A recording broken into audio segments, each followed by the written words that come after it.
Mardi 23 juin, première journée d'évaluation orale pour les candidats au baccalauréat session 2015 de l'enseignement général. Occasion pour les examinateurs d'évaluer le niveau des candidats en français et en anglais pour toutes les séries, l'espagnol ou l'allemand, en plus pour les séries littéraires. Il est 10 h, nous sommes dans les centres des lycées modernes 1 et 2 d'Abobo. Les candidats sont présents, stress pour les uns, dernière révision pour d'autres. Tous impatients, attendent leur tour de passage. Je ne sais pas encore quand je vais passer en français ni en anglais.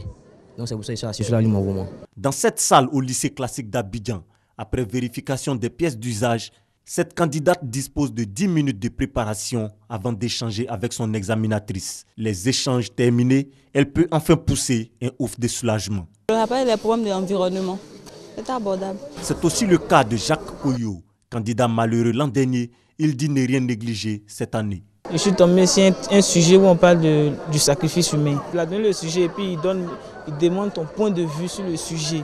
Attends maintenant d'apporter des arguments pour soutenir ça. C'était bon. Cette année, ça peut aller. Après le passage de plusieurs candidats, un examinateur et le chef de centre du lycée classique font un point. On peut dire que le niveau est bon. Voilà, on peut savoir si l'élève a été attentif en classe ou bien s'il n'a pas vraiment pris les leçons au sérieux. Mais dans l'ensemble, ils s'en sortent bien. Il y a des élèves qui sont excellents, il y en a qui sont passables. Bon, et puis, il y a quelques-uns qui traînent les pas. Tout le monde a son poste. Seulement, c'est en français que nous avons un déficit d'interrogateurs. Et je crois que demain, ce déficit sera comblé.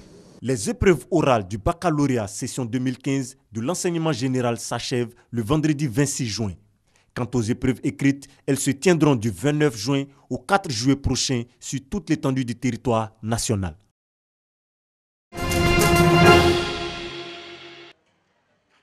La ferraille, maillon essentiel de l'économie ivoirienne. Le secteur rapporterait plus de 12 milliards de francs CFA par an à la Côte d'Ivoire. Et pourtant, ces acteurs semblent ne pas véritablement profiter du fruit de leur labeur. Entre autres raisons, le manque d'organisation.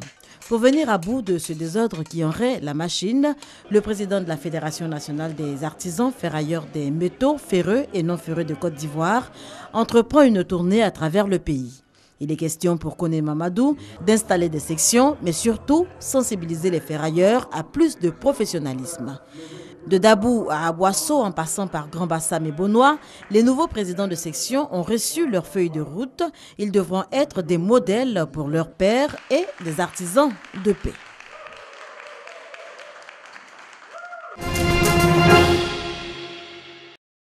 Cette rue, c'est la rue des Princes, perpendiculaire à la rue Princesse de Yopougon. Le long du trottoir, plusieurs tenanciers de petits commerces réunissent ce qu'ils peuvent sauver, tous menacés par ces bulldozers des services techniques de la mairie de Yopougon.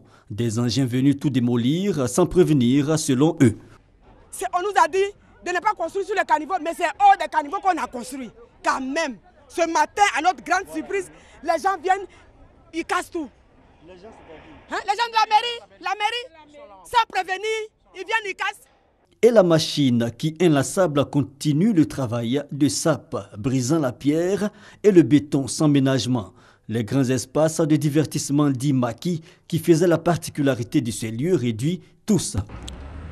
Il y a plus de 3 mois que nous sommes en contact avec nos populations ici pour leur demander de partir. Partir pourquoi? Nous savons qu'il y a une activité ici, c'est vrai. Mais au même moment qu'il y a une activité, il y a d'autres populations qui se plaignent de ce qu'on ne peut pas dormir. Il y a ce qu'on ne peut pas circuler sur cette voie. Il y a la protection sur cette voie.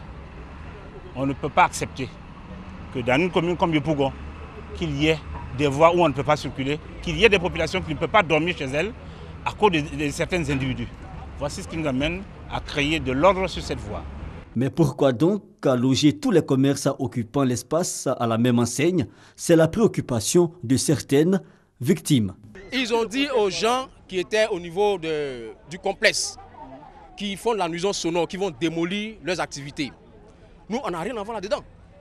Nous sommes d'abord très loin de cette, comme on appelle, de cette partie-là. On est très loin. Nous sommes ici, à un endroit où on ne peut pas marcher, et ils sont en train de détruire. Mais on va aller où est-ce qu'on a fait? On ne peut pas faire 2 poids 2 mesures. Nous sommes là pour dégager l'emprise d'une voie.